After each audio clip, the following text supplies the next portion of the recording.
आज की कहानी है बेटे की 13वीं। तपन आज दुकान पर ही जाना चाहता था। अब बच्चों के स्कूल खुल गए थे और उसे विश्वास था कि इस वक्त उनकी दुकान में इतनी बिक्री होगी कि 2 महीने का बैंक लोन वह आसानी से चुकता कर सकेगा। बैंक वालों ने कई बार तकाजा तो किया ही था, साथ ही इस बार चेतावनी भी दी थी कि अगर किस्त समय पर नहीं भरी तो वे दुकान पर ताला लगा देंगे। कुमार की पत्नी विभा तो इस बात से डर गई थी, क्योंकि यह दुकान ही उनके भरण पोषण का एकमात्र जरिया थी। इसीलिए तो वे दुकान को तीसरा बेटा मानती थी। तपन ने वकीलों की तरह जिरह करना शुरू कर दिया था कि माँ ने लोन की किस्त भरने के लिए बैंक जाने को क्यों कहा। लेकिन माँ, ये पैसे तो दुकान का सामान लाने के लिए रखे थे ना। अगर सामान नहीं आया तो हम बचेंगे क्या? बेटा, यदि दुकान ही नहीं रही तो हम सामान का क्या करेंगे? अभी जो सामान दुकान में है उसकी बिक्री से घर का खर्च चल जाएगा और दुकान में सामान भी आ जाएगा। तपन को किसी तरह समझा बुझाकर माँ ने लोन की किस्त भरने उसे बैंक भेज दिया और खुद किचन में चली गई। किचन का काम जल्दी जल्दी निपटाकर उन्हें दुकान पर भी जाना था। इधर कुमार साहब की तबीयत भी ठीक नहीं है। कई दिन से खांसी हो रही है। नहीं तो 2-4 घंटे वे भी दुकान पर बैठ जाते। तपन की वकालत की पढ़ाई के 6 महीने ही बाकी हैं। एक बार वह अच्छे नंबरों से पास हो गया और किसी कॉरपोरेट ऑफिस में लग गया तो उनके सारे दुख दर्द हमेशा के लिए खत्म हो जाएंगे। बड़े बेटे से तो कोई आशा ही नहीं थी। विवाह के बाद से वह घर से अलग ही रहता था। सारी आशा उनकी तपन पर ही टिकी थी। इसलिए उन्होंने सोच रखा था कि तपन जब अपने पाँव पर खड़ा हो जाएगा तभी वे उसकी शादी करेंगी। कोई पूछता भी कि आपके कितने बेटे हैं तो विभा बड़े अजीबोगरीब ढंग से कहती कि एक तो यह तपन है और दूसरी यह दुकान है जो हमें कमाकर खिला रही है। यदि कोई भूले भटके बड़े बेटे के बारे में पूछता तो वे तीखी नज़रों से सामने वाले को भेदती हुई कहती कि जले पर नमक छिड़कना तो कोई आपसे सीखे। आपको सब मालूम ही है, फिर उससे ही जाकर क्यों नहीं पूछते? कुमार की पत्नी विभा ने बड़े बेटे की तस्वीर तक उठाकर अटैची में रख दी थी। उससे अब कोई नाता ही नहीं था।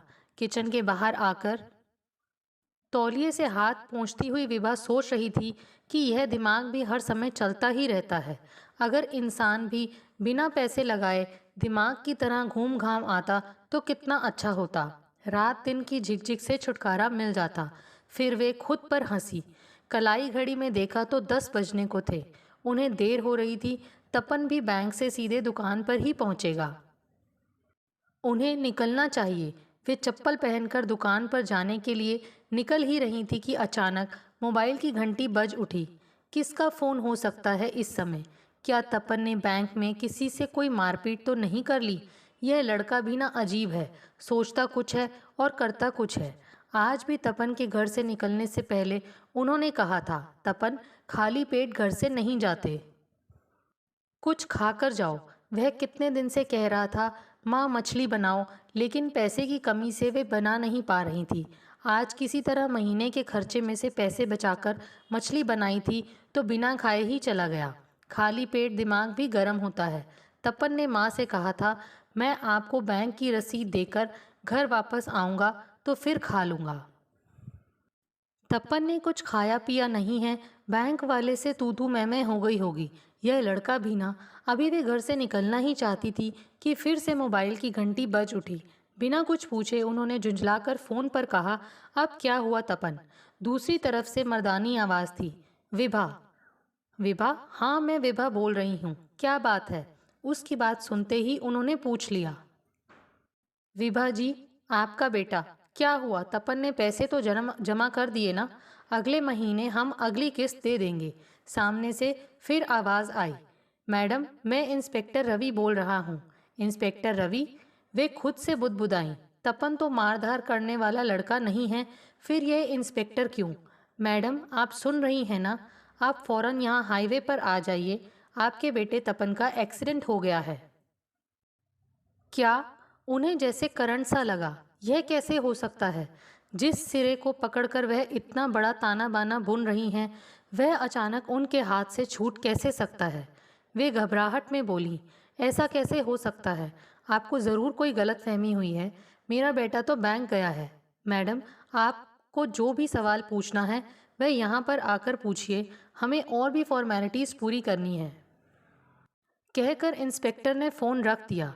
उन्होंने 2-3 बार फिर फ़ोन ट्राई किया, लेकिन कोई जवाब ना मिलने से तपन के बाबा को लेकर वे किसी तरह दुर्घटना स्थल पर पहुंची। वहां 2-3 पुलिस वाले और कुछ लोग मौजूद थे। खून के कुछ धब्बे सड़क पर सूख गए थे। पुलिस के पास जाकर उन्होंने पूछताछ की तो पुलिस वालों ने बैंक की रसीद, कुछ कागजात, उसका आईडी कार्ड निकालकर उन्हें देते हुए बताया कि तपन को सरकारी अस्पताल में भर्ती कराया गया है। अस्पताल पहुंचने से पहले ही उन्होंने बड़े बेटे को फ़ोन किया और पूरी घटना की जानकारी दी। अस्पताल पहुंचकर बड़ी मुश्किल से वे तपन को देख पाए। उसके सिर में चोट लगी थी, जिसके कारण उसे आईसीयू में रखा गया था। अस्पताल में बेंच पर बैठी वे डॉक्टर का इंतज़ार करती रहीं। विभा मन ही मन कुढ़ रही थी कि यह सब उन्हीं की गलती है। ना वे उसे बैंक भेजती, ना उसका एक्सीडेंट होता। वह तो दुकान पर ही जाना चाहता था। उसने तो कुछ भी नहीं खाया। कैसी माँ हूँ मैं, खुद ही बेटे को मौत के मुंह में धकेल दिया।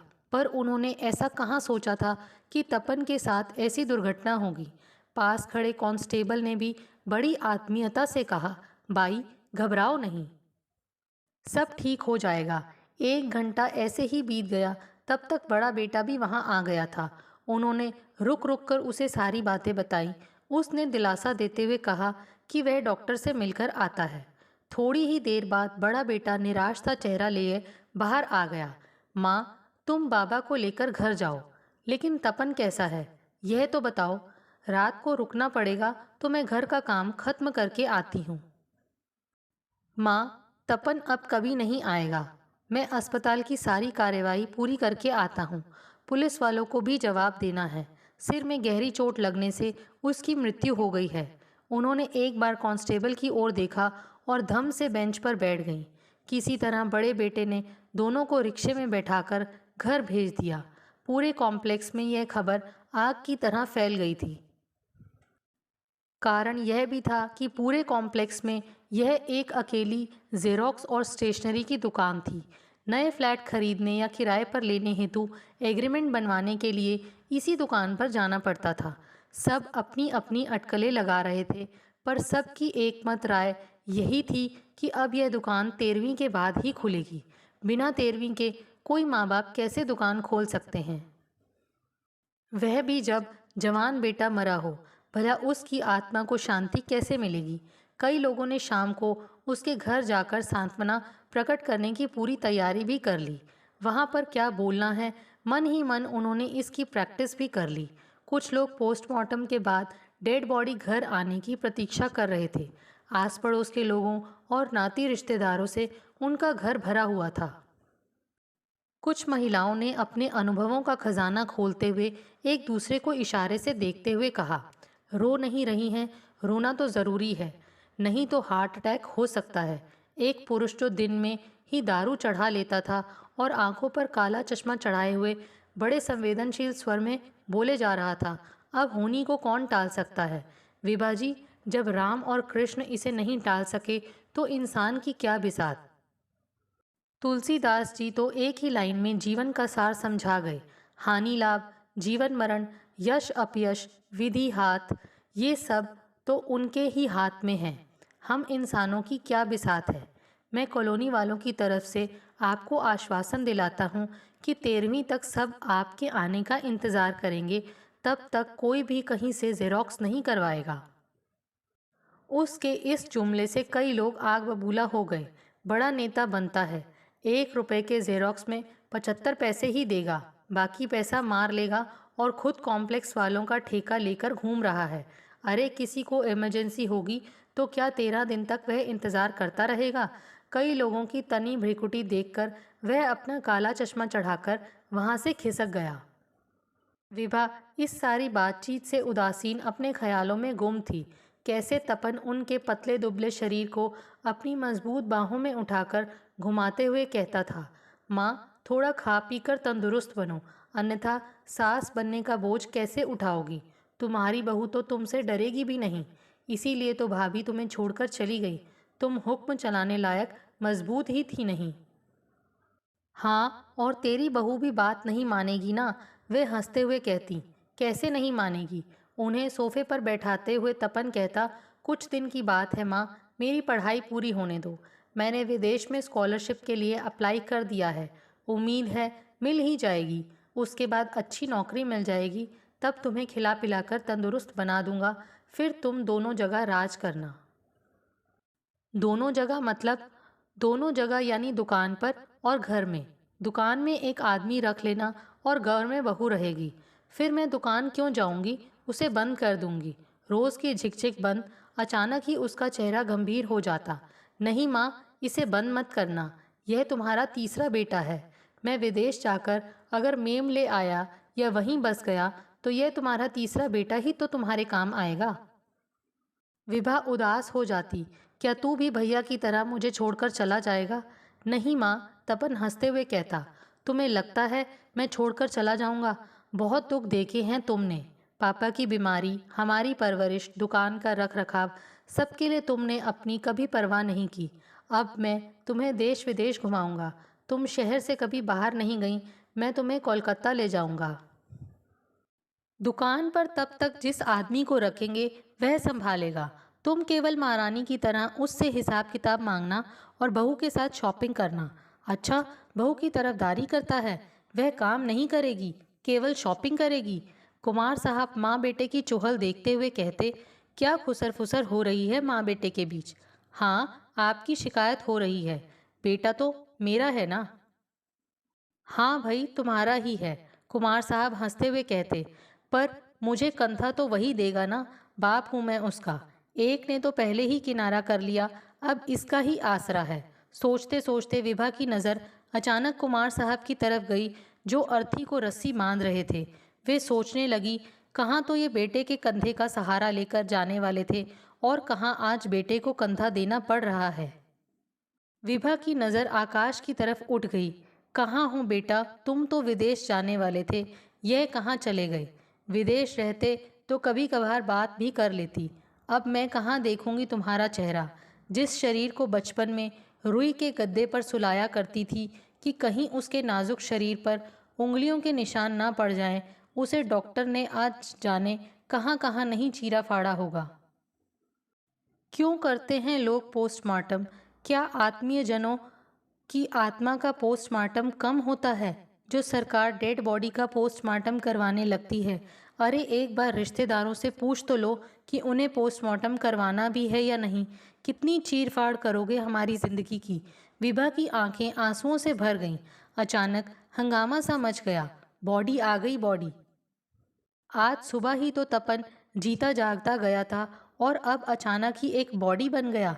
दहाड़े मार कर रो पड़ी विभा, जैसे घर की दीवारों और छतों से पूछ रही हो कि कहाँ है मेरा तपन?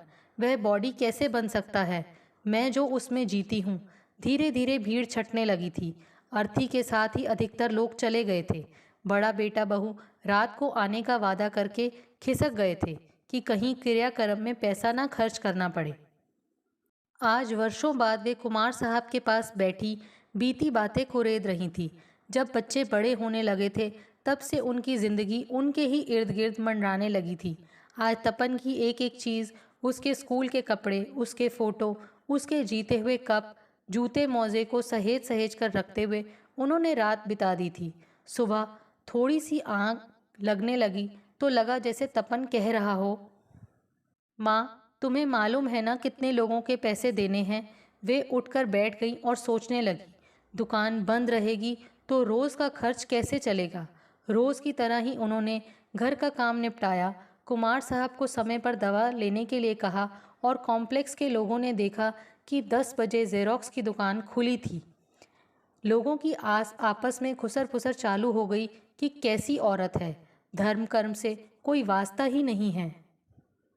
लगता है कि बेटे के मरने के दिन गिन रही थी।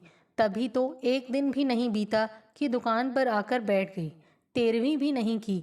बेटे की आत्मा को शांति कैसे मिलेगी? ऐसे ही नास्तिक लोगों के कारण दुनिया रसातल में जा रही है। एक बुजुर्ग महिला ने विभा से पूछ ही लिया, बहन जी, पूछना तो नहीं चाहिए, सबकी अपनी अपनी सोच है, पर आप लोग 13वीं नहीं करते क्या? आखिर मरने वालों की आत्मा को शांति कैसे मिलेगी? विभा ने जेरोक्स मशीन में कागज लगाते हुए कहा। हम जैसे लोगों का मरना क्या और जीना क्या? हम तो रोज मरते हैं, रोज जीते हैं और हमारी 13वीं भी रोज होती है।